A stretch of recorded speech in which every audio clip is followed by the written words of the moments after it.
Oke, kita mulai ya. Hari ini kita akan belajar untuk menjawab pertanyaan yang kemarin tentang bagaimana Allah merancangkan karya keselamatan. Kita mulai dengan judul adalah karya keselamatan. Gede sekali sebetulnya.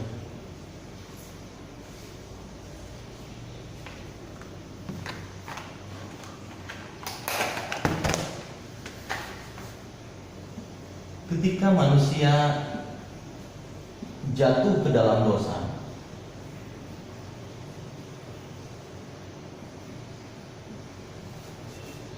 dan manusia harus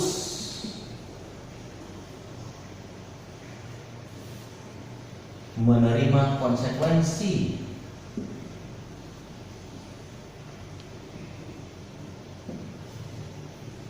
sebagai akibat dari dosa yang dilakukannya, sebagai akibat dari dosa yang telah dilakukannya,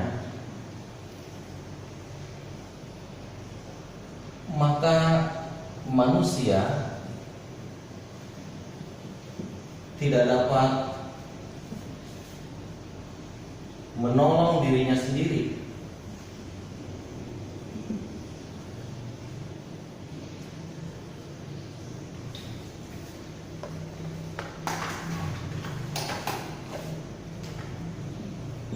Untuk dapat selamat atau menyelamatkan diri.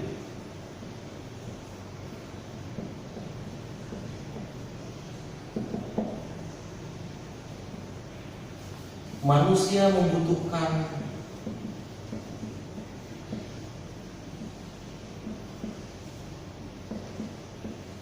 pertolongan.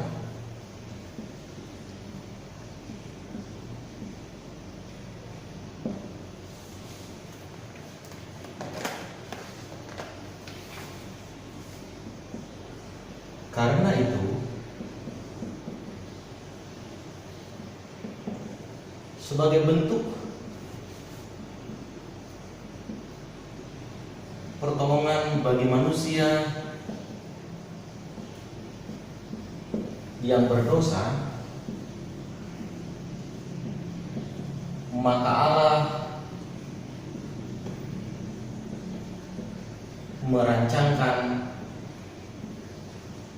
karya keselamatan.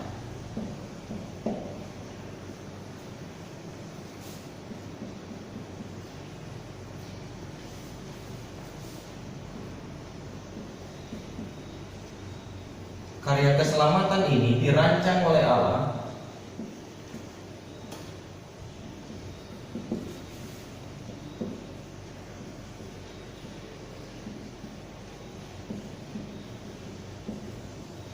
dalam 3 rancangan yang berbeda,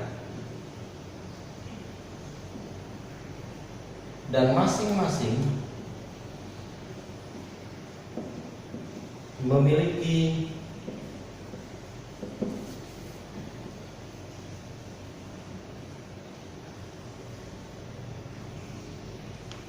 kekhasan tersendiri.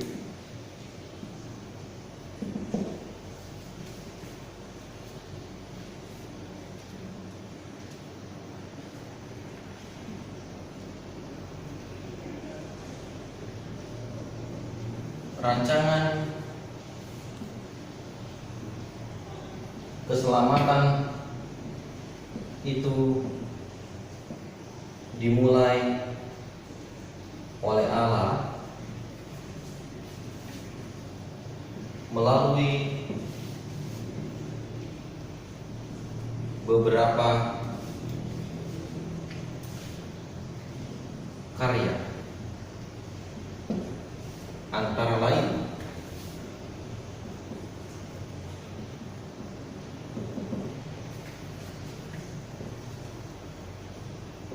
pertama, Allah merancang karya keselamatan melalui seorang pribadi bernama Abraham.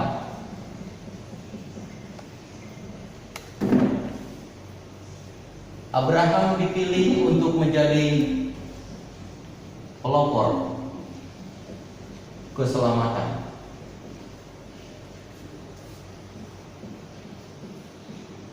Caranya titik dua. Abraham dan keluarganya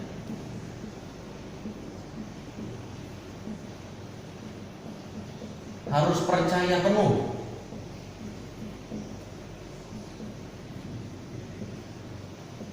kepada Allah.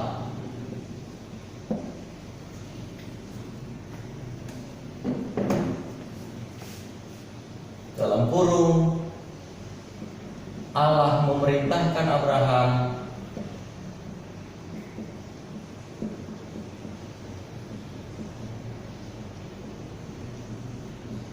dan keluarga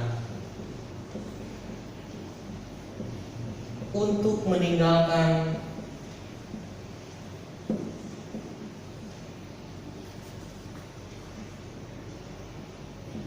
kampung halamannya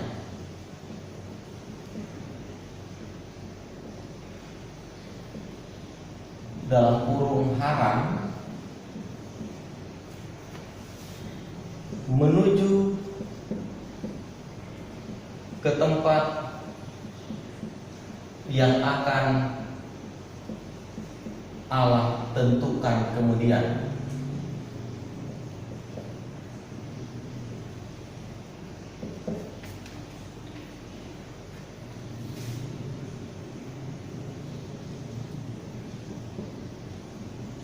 Apa yang Abraham peroleh di kampung halaman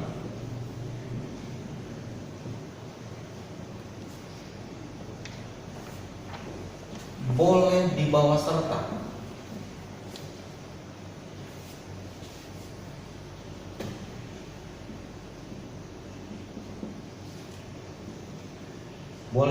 beserta dirinya.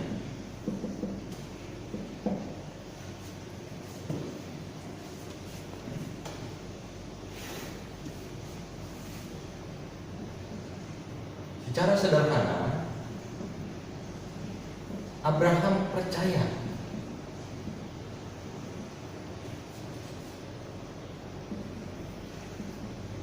penuh kepada perintah dan janji Allah. Namun tidak bagi keluarganya, tidak bagi anggota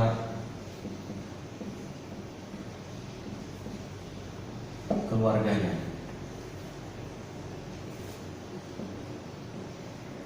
Karena ada anggota keluarga Abraham yang ingin kembali ke kampung halaman yang subur,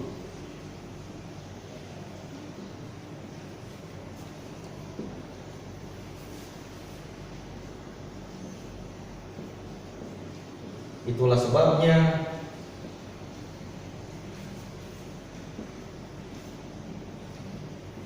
karya keselamatan yang dirancang Allah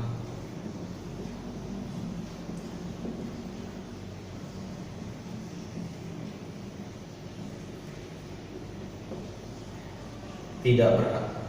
Yang dirancang Allah melalui Abraham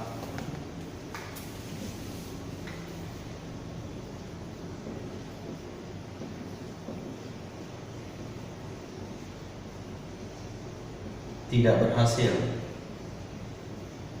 diwujudkan.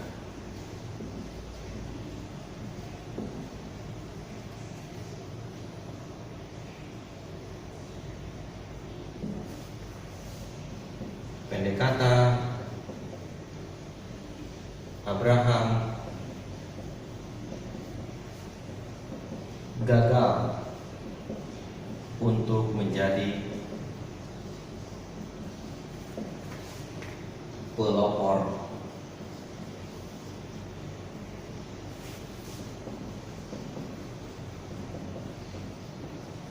keselamatan.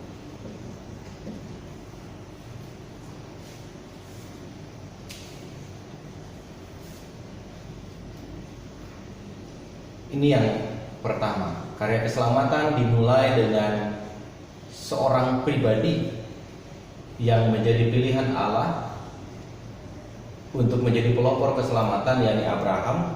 Kita bisa membandingkan nanti dengan ayatnya ada di Kejadian pasal 12. Cara yang harus ditempuh oleh Abraham dan keluarganya adalah Abraham harus percaya sepenuh-penuhnya kepada Allah dan mengikuti perintah Allah, yakni bersama dengan kaum keluarganya ia harus meninggalkan kampung halaman bernama Haran untuk menuju ke tempat yang akan Allah tentukan kemudian. Artinya pada bagian pertama, ketika Allah meminta Abraham dan keluarganya untuk pergi meninggalkan Haran, Abraham tidak dikasih tahu tempatnya di mana. Tetapi Abraham hanya diminta untuk percaya dan ikut perintah Tuhan, bahwa tempatnya itu akan ditentukan kemudian, tidak diberitahu sejak awal. Lalu yang kedua, apa yang diperoleh Abraham di kampung halaman itu boleh dibawa beserta dengan dirinya. Abraham beroleh kuda di sana, Abraham beroleh harta kekayaan di sana, Abraham punya kambing domba di sana, itu diperbolehkan untuk dibawa ketika Abraham harus mewujudkan karya keselamatan. Artinya Allah tidak melarang bahwa apa yang diperoleh Abraham di masa lalu itu untuk dibawa sebagai modal, sebagai bekal perjalanan, itu diizinkan oleh Tuhan.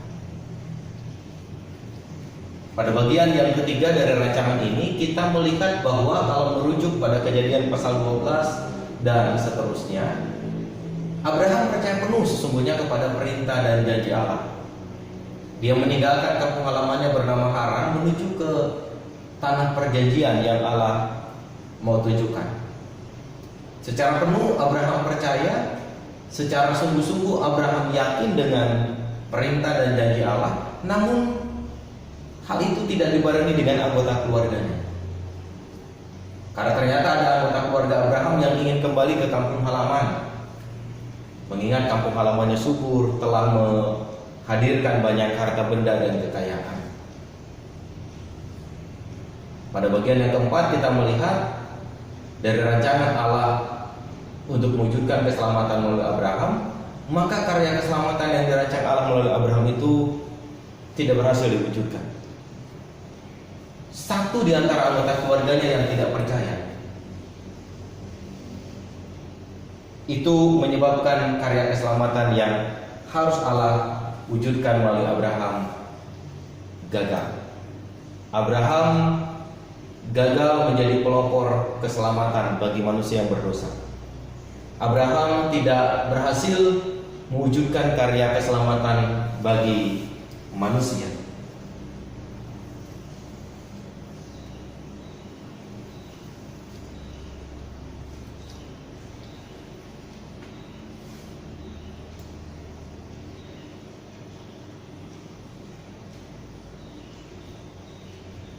Pertanyaan berikutnya, ketika Allah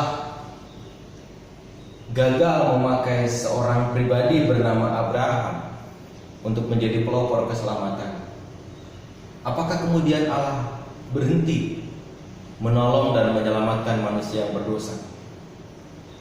Apakah kemudian Allah rela membiarkan manusia terus-menerus berada dalam dosa dan tidak merancangkan karya keselamatan yang berikutnya? Maka tentu jawabannya adalah tidak. Allah tidak berhenti untuk merancang karya keselamatan. Satu kali gagal, maka bukan berarti berikutnya juga akan gagal. Itulah sebabnya kemudian Allah merancang karya keselamatan yang kedua.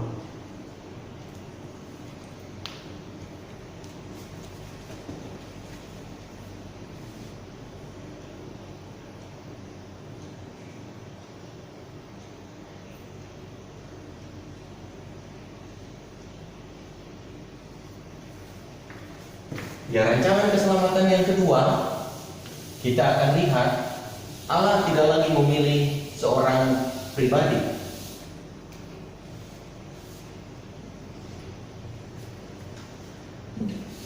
Allah memandang bahwa jika seorang pribadi gagal, maka pasti ada kesempatan lain yang bisa dipilih dan dipakai oleh Allah untuk merancangkan karya keselamatan. Dan karena itu sekarang Allah memilih sebuah komunitas yang besar. Komunitas yang tidak lagi hanya berdiri secara pribadi-pribadi, tetapi adalah sebuah bangsa. Allah memilih bangsa Israel untuk menjadi pelopor keselamatan.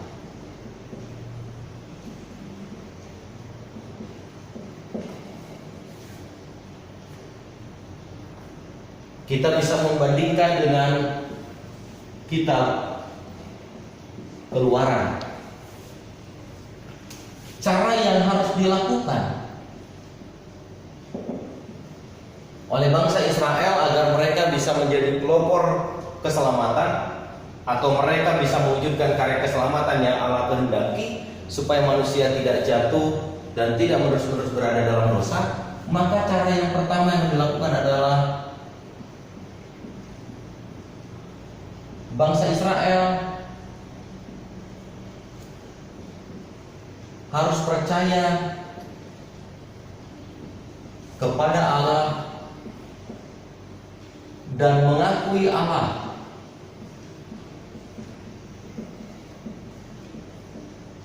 sebagai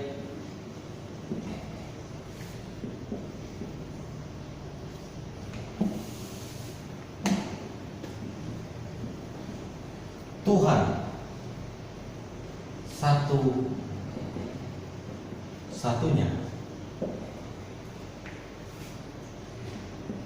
Yang kedua, setelah percaya dan mengakui Allah,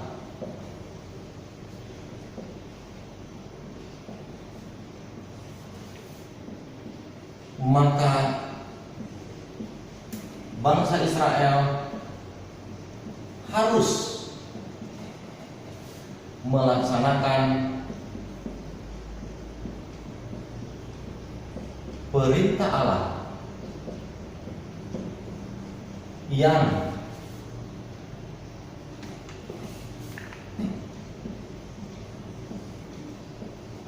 yang dituliskan dalam bentuk 10 hukum, 10 perintah Allah, atau hukum Taurat pada masa itu. Kita bisa melihat Keluaran pasal 20 ayat 1 sampai 17. Inilah 10 perintah Allah yang harus dilakukan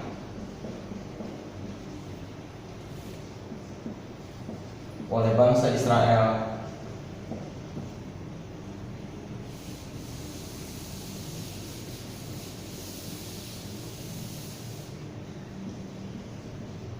agar mereka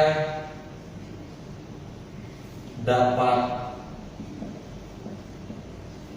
mewujudkan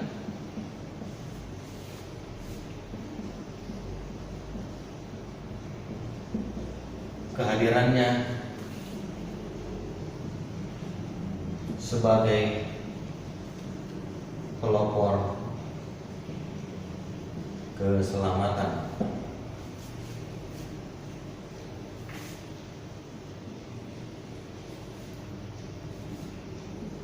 Namun kenyataannya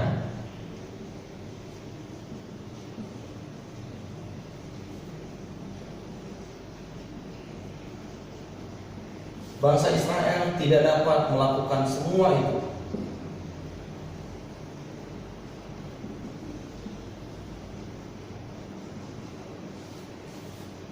Tidak dapat melakukan dan mentaati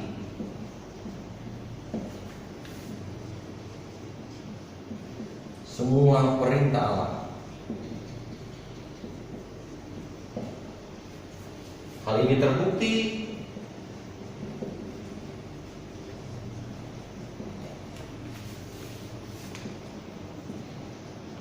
bahwa di saat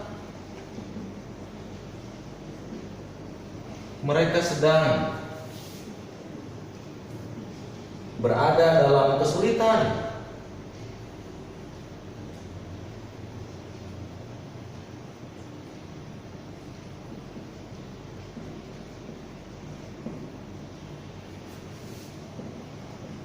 di perjalanan menuju tanah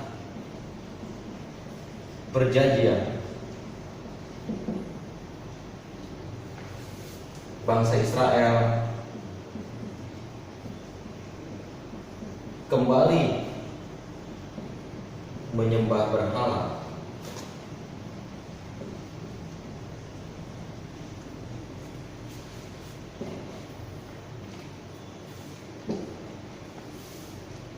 Karena itu sama seperti Abraham, bangsa Israel pun gagal menjadi pelopor keselamatan.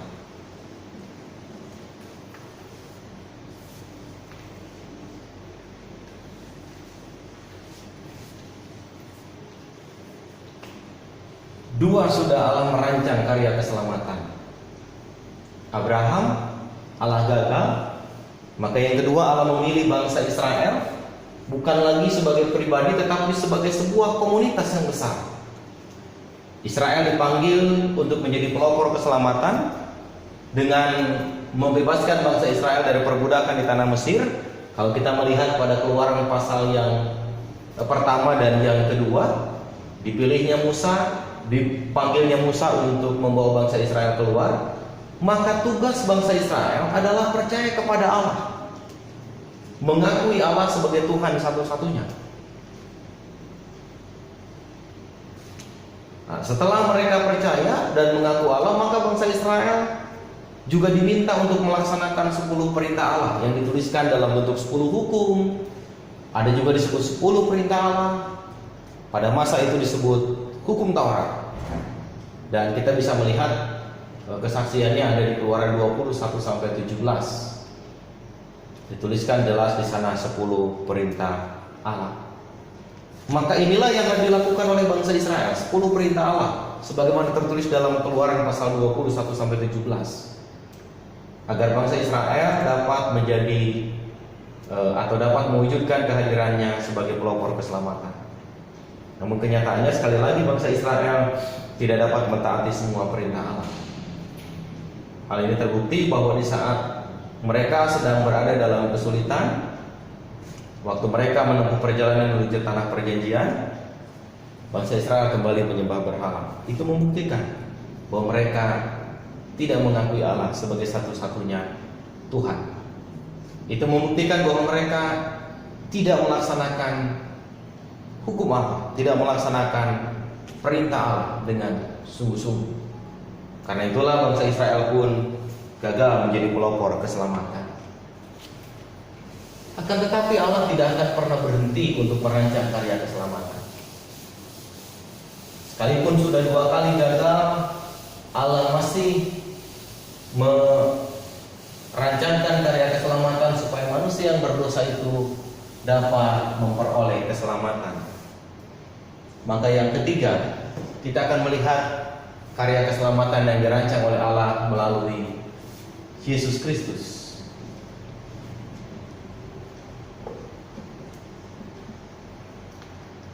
Caranya,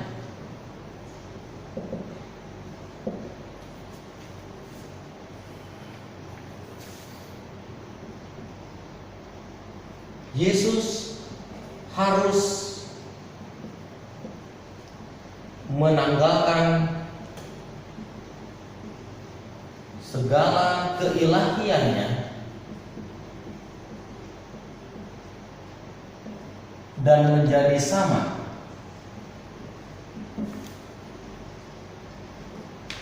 menjadi serupa atau sama dengan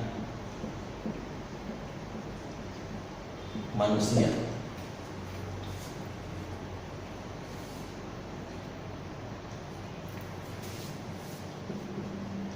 Yesus harus merasakan apa yang dirasakan oleh manusia.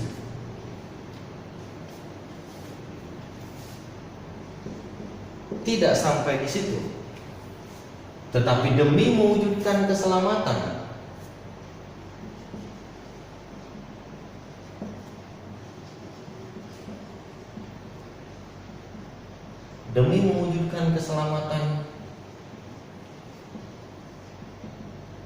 bagi manusia yang berdosa,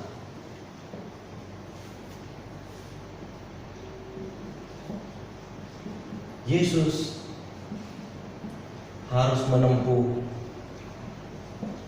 jalan penderitaan.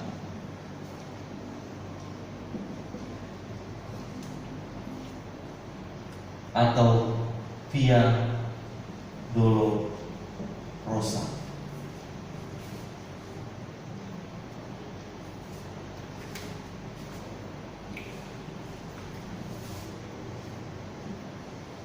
Menderita, sengsara, disalibkan, mati, bangkit pada hari ketiga. Ini jalan yang harus Yesus tempuh demi mewujudkan karya keselamatan bagi manusia yang berdosa. Bukan hanya meninggalkan keilahian dan sama dengan manusia, bukan hanya merasakan apa yang dirasakan oleh manusia, tetapi Yesus harus mengalami penderitaan.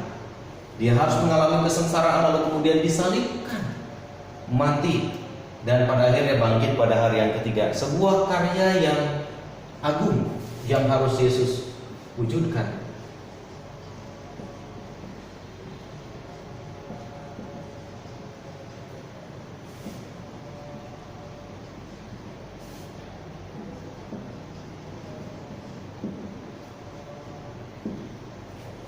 Sebuah karya agung yang harus diwujudkan. Seorang putra tunggal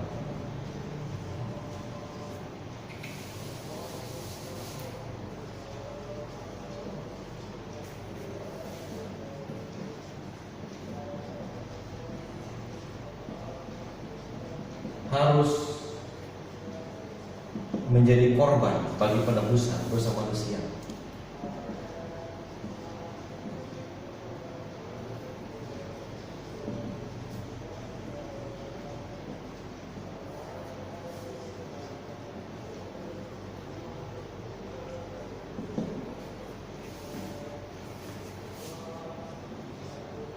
Maka jika kita melihat tiga rangkaian ini, Yesus adalah yang mewujudkan karya keselamatan itu.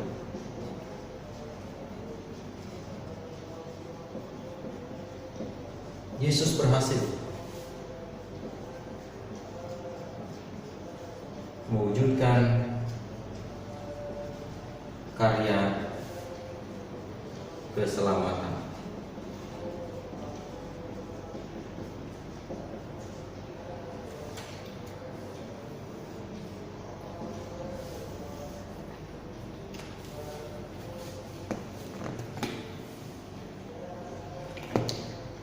Jadi ada 3 rancangan yang Allah pakai dalam rangka mewujudkan karya keselamatan bagi manusia yang berdosa.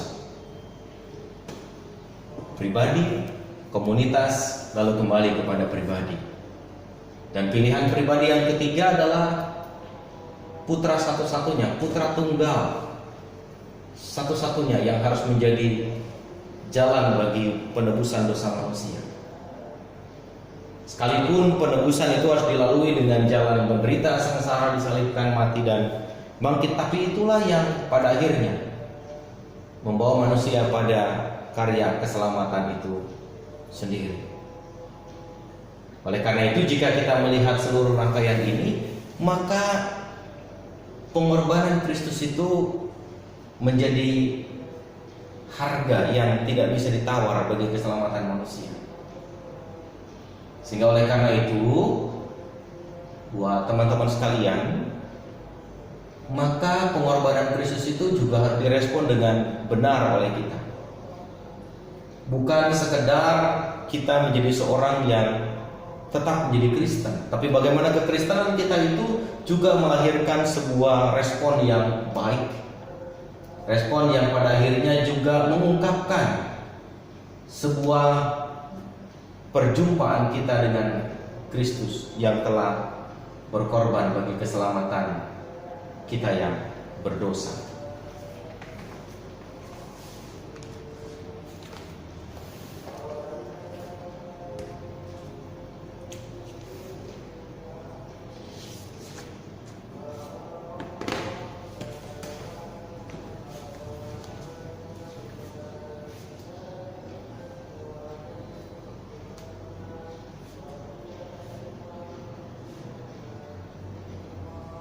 Kita bisa melihat misalkan pada kesaksian Injil Yohanes pasal 3 ayat yang ke-16.